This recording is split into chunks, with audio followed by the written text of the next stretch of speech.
जय हिंद, जय भारत दोस्तों। मैं पुष्पेंद्र गौड़ पुनः आप सभी का स्वागत करता हूं मेरी चैनल गणित की चौपाल पर। दोस्तों, हम कक्षा 10वीं के विज्ञान विषय में जो कार्बनिक यौगिक वाला अध्याय है उस पर बहुत सारी बातें पिछले कुछ वीडियो में कर चुके हैं। हम पढ़ चुके हैं कि कार्बन किस तरह से सहसंयोजी यौगिक बनाता है, किस तरह से श्रृंखला बनाता है, किस तरह से शाखाएं बनाता है। इसी बात को हम आगे बढ़ाते हैं दोस्तों। कक्षा 10वीं के विज्ञान विषय में कार्बन एवं यौगिक अध्याय में आज की जो मेरी विषय वस्तु है श्रृंखलाएं, शाखाएं एवं वलय। तो दोस्तों, हमने पहले 1 कार्बन, 2 कार्बन और 3 कार्बन जब संतृप्त यौगिक बनाता है तो हमने उसके बारे में पढ़ा था। तो यहाँ पर कुछ और नाम हम पढ़ते हैं जो दोस्तों, जैसे कि मान लो कार्बन 4 हाइड्रोजन के साथ मिलकर के अगर यौगिक बनाता है तो दोस्तों हमने इसको कहा था मीथेन। इसके बाद अगर कार्बन 2 कार्बन के साथ मिलकर के अगर एक संतृप्त यौगिक बनाता है हाइड्रोजन के साथ तो हमने उसको नाम दिया था एथेन। इसी तरह से इसके नाम आगे बढ़ते जाते हैं और ये श्रृंखला बनाता जाता है।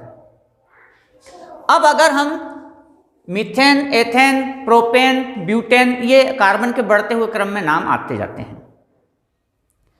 अब यदि मैं इनका संरचना बनाता हूं दोस्तों, तो जैसे कि मान लो 4 कार्बन है या 5 कार्बन है तो 2 प्रकार की संरचना बन सकती है। अगर हम पहले इसका कंकाल बनाएं कार्बन का, जैसे तो एक उदाहरण लिया मैंने, 5 कार्बन है तो 1, 2, 3, 4, 5 इस तरह की संरचना बन सकती है।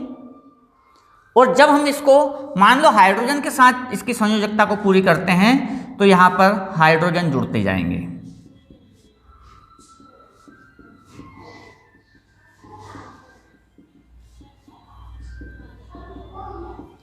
तो आप देखेंगे 5 कार्बन और 5 और 5 10 और 2 12 हाइड्रोजन, और दोस्तों ये बन जाता है आपका पेंटेन। 5 कार्बन तो पेंटेन।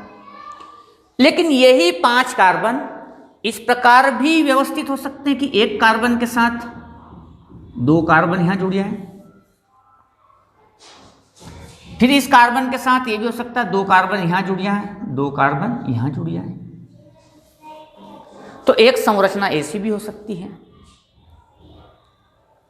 या ये भी हो सकता है दोस्तों कि यहां पर जो 5 कार्बन है वो इस प्रकार से जुड़ जाए। इस प्रकार से भी संभव है।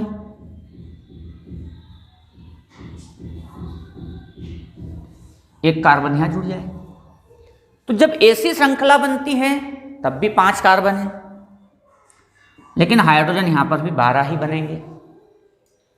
तो आप यहां पर देखेंगे कि जब यहां पर भी सूत्र और यहां पर भी सूत्र समान है लेकिन संरचना भिन्न है तो इसको हम संरचनात्मक समावयन कहते हैं। तो कार्बनिक यौगिक में कई यौगिक इस प्रकार से मिलेंगे दोस्तों जिनका सूत्र तो समान है लेकिन संरचना भिन्न भिन्न हो सकती है। ऐसे आप 5 कार्बन में लें ऐसा जरूरी नहीं है। मान लो आपके पास 3 कार्बन है तब भी ऐसा हो सकता है कि 1 कार्बन, 2 कार्बन, 3 कार्बन। अब इनके साथ हाइड्रोजन को अगर हम जोड़ते हैं C3, हाइड्रोजन 3 और 3 6 और 2 8, और 3 कार्बन है, 1 कार्बन के साथ इधर 1 कार्बन है, दूसरी कार्बन इधर। अब इनकी संयोजकता देखें तो एक तो है 2 3 4, यहां पर 3 हाइड्रोजन, यहां पर 3 हाइड्रोजन, और इसके साथ 2 संयोजकता हो गई है तो 2 हाइड्रोजन यहां पर। तो आप देखेंगे कार्बन तो 3 हो गए, हाइड्रोजन 1 2 3 4 5 6 7 8। तो इस प्रकार आप यहां पर देखेंगे कि यहां पर संरचना अलग है, सूत्र C3H8, यहां पर संरचना अलग है लेकिन सूत्र समान है।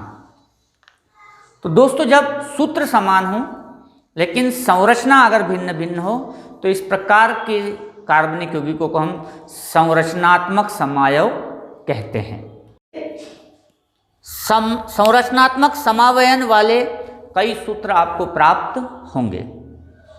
अब दोस्तों कार्बन या तो सीधी श्रृंखला बनाता है या शाखा बनाता है, लेकिन इसके अलावा कार्बन वलय भी बनाता है। तीसरा जो उसका होता है वलय बनाना। वलय बनाने में एक बंद आकृति बनती है, जैसे कि साइक्लोहेक्सेन। इसमें जो कार्बन है इस तरह का वलय बनाता है साइक्लोहेक्सेन। 2 2 4 और 2 6, 6 तो कार्बन हो गई। अब हाइड्रोजन देखें, यहाँ पर 2 है तो 1 हाइड्रोजन 2 हाइड्रोजन, यहाँ पर कार्बन के साथ, यहाँ पर कार्बन के साथ, यहाँ पर कार्बन के साथ, यहाँ पर कार्बन के साथ और यहाँ पर भी। तो अब हाइड्रोजन देखेंगे तो 1 2 3 4 5 6 7 8 9 10 11 और 12, तो यहाँ पर हाइड्रोजन 12 हो गई। तो इसको हम बोलते हैं साइक्लोहेक्सेन या वलय, एक बंद स्ट्रक्चर बनाना। 6 कार्बन के साथ वलय बने ऐसा जरूरी नहीं, 3 कार्बन के साथ भी बन सकता है। 1 कार्बन 2 कार्बन और ये 3 कार्बन। अब इनके साथ हाइड्रोजन जुड़ जाती है। 4 कार्बन के साथ भी वलय बन सकता है, 1 2 3 4। अब आप इनके साथ हाइड्रोजन जोड़ दीजिए।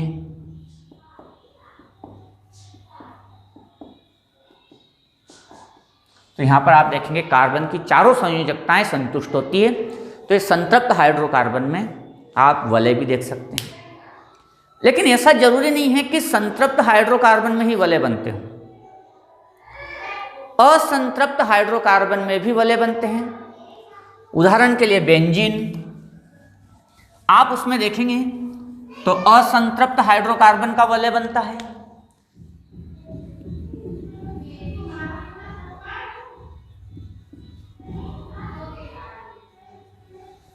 यहाँ पर C6H6, क्योंकि यहाँ पर आप देखेंगे कि यहाँ कार्बन की 3 संयोजकता संतुष्ट हो गई, ये चौथी। यहाँ पर इस कार्बन की 1 2 3 तो ये चौथी। यहाँ पर इस कार्बन की 1 2 3 तो ये चौथी। यहाँ पर इस कार्बन की और इस कार्बन, तो हाइड्रोजन 6 आते हैं। तो असंतृप्त हाइड्रोकार्बन बनता है दोस्तों। तो इस प्रकार से जो कार्बन है वो श्रृंखला भी बनाता है, आपका शाखाएं भी बनाता है, वलय भी बनाता है, और यह संतृप्त असंतृप्त दोनों में बनाता है।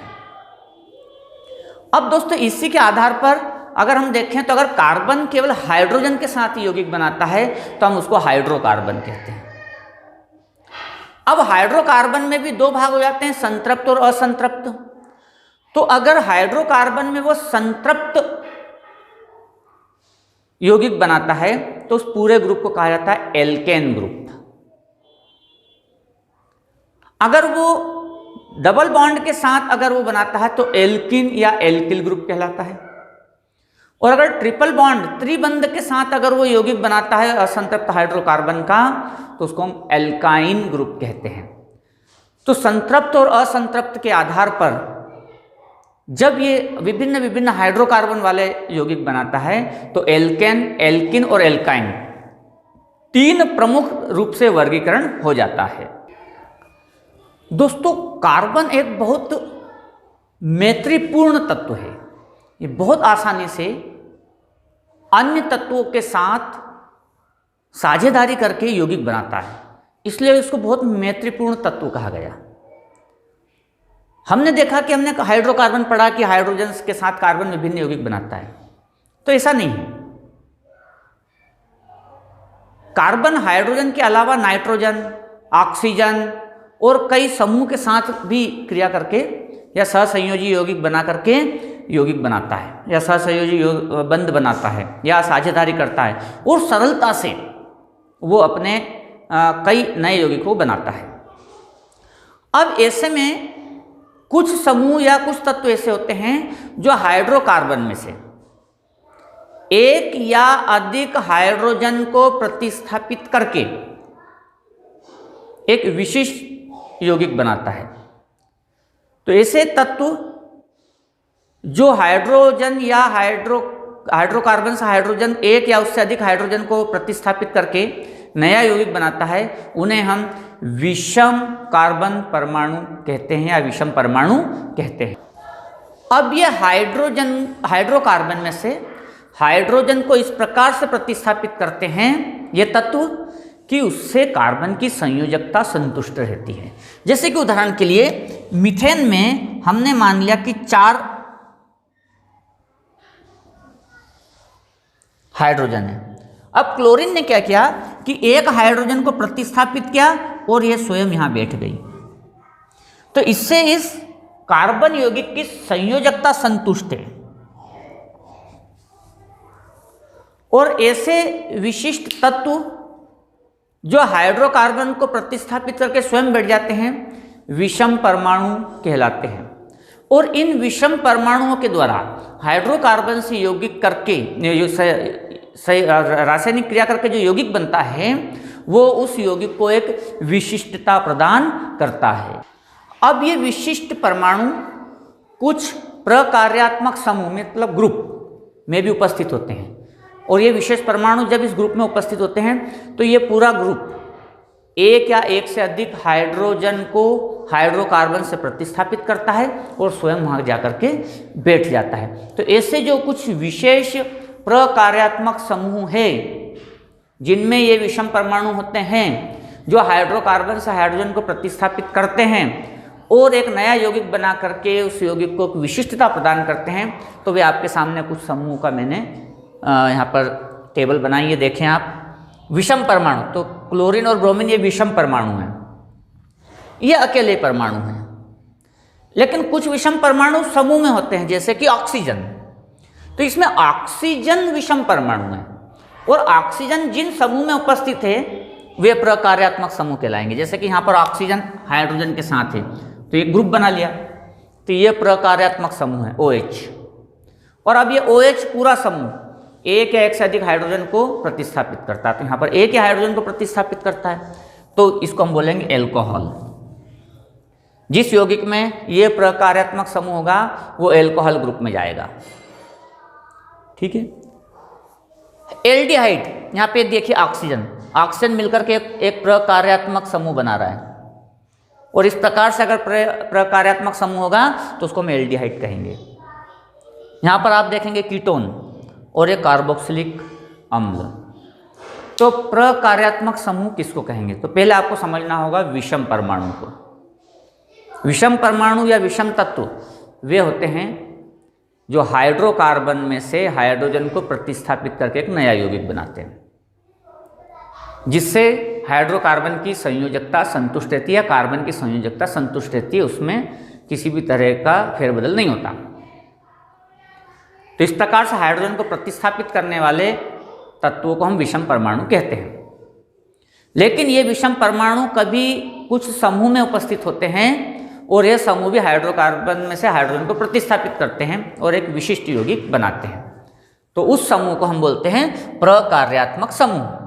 तो यहाँ पर ऑक्सीजन एक विषम परमाणु है और ये ऑक्सीजन इस प्रकार से 4 प्रकार्यात्मक समूह बनाता है, एल्कोहल, एल्डिहाइड, कीटोन और कार्बोक्सिलिक अम्ल। तो दोस्तों इस प्रकार से ये आपका मुझसे दोस्ती करोगे वाला जो है विषय वस्तु समाप्त होती है। इसके आगे की बात करेंगे हम पुनः अगले वीडियो में। तब तक के लिए जय हिंद, जय भारत।